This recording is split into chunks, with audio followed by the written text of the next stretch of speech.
on a Tuesday evening, which is one of the many busy evenings in this household. We've got dance classes and pickups and drop-offs of all sorts, so I need a dinner that is going to satisfy everyone's taste buds and is going to be really, really easy to make.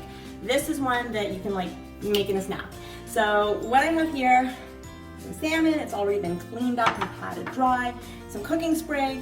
This is the one that I'm on right now, but you could use the olive oil, you could use the butter flavor, they're all fine. I don't find honestly that any of these actually impart any particular flavor, regardless of what it says on the canister, so whatever you've got is good.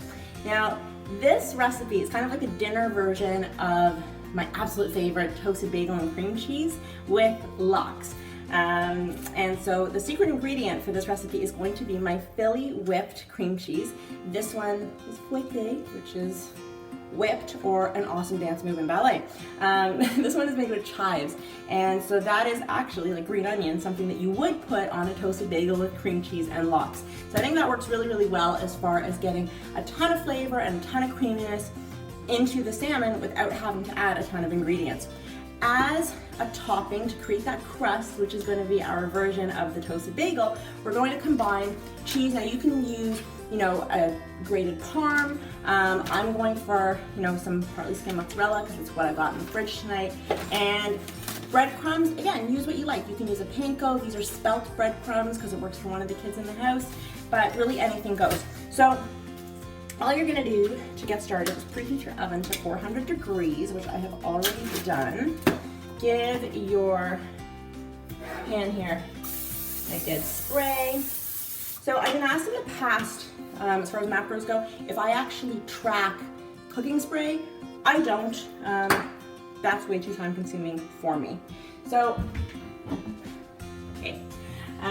What I'm going to do is actually scoop out a good portion of the cream cheese because I like to actually work with my hands when I'm doing this, and I don't want to stick my hands in a tub of cream cheese in case there's some left.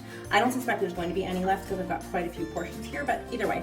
Okay, so here's the icky part. If you think, getting messy in the kitchen is icky, but I kind of like it. You're just going to pick up a portion of salmon, grab your cream cheese, and just kind of spread it, I don't know, in no particular way. Just try to get it in there and then lay it down on your tray.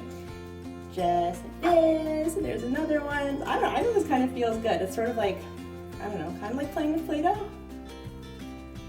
It's fun. Okay, so what I'm gonna do is I'm gonna clean up my hands and just show you how I get the topping together, and then I will finish up off camera. Hold on. Water running. Good hygiene is important in the kitchen, guys. Okay, so the next part is super simple too. You're just gonna take a bowl, grab whatever your favorite cheese is.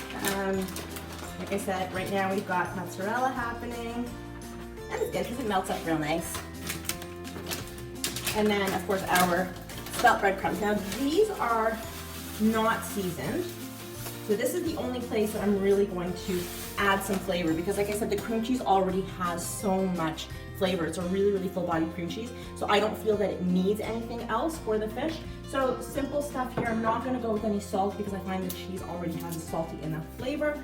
I am going to do a little bit of pepper. Probably could have been freshly cracked, but whatever. And I like to go with my Clubhouse seasonings, so Tuscan-inspired tomato and herb or parm and herb. You know what? Tomato and herb. That's what I'm going to do tonight. And it's just that easy, right? It doesn't have to be so complicated. It doesn't have to be so fancy. So you can use your fingers, but I'll be civilized and I'll mix it with a fork. And that's it. So that's going to be, I hope you can see that. Can you see that? There you go. See? And really in any kind of like quantity you want, I typically go about 1 to 1. But yeah, then you're just gonna take a little bit, drop it right on top of the fish. Somebody else wants this. And that's it. So this is what it's going to look like before it goes into the oven.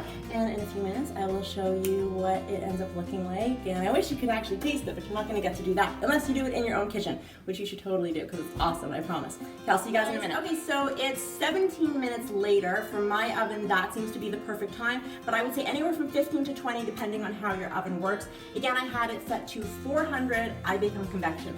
So let me show you what this looks like. We have a gorgeous piece right here.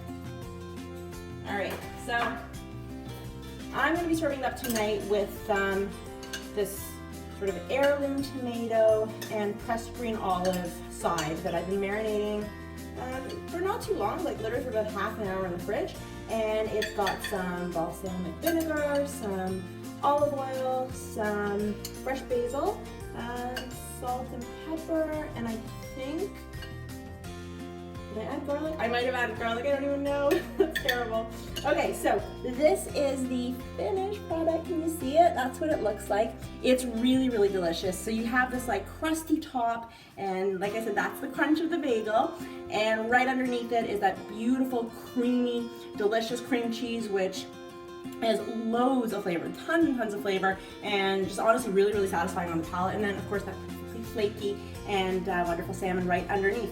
So that is what we're having for dinner. At least that's what they're having for dinner. I'm off to dance class. I will see you guys soon in another video. Thanks for watching. Bye.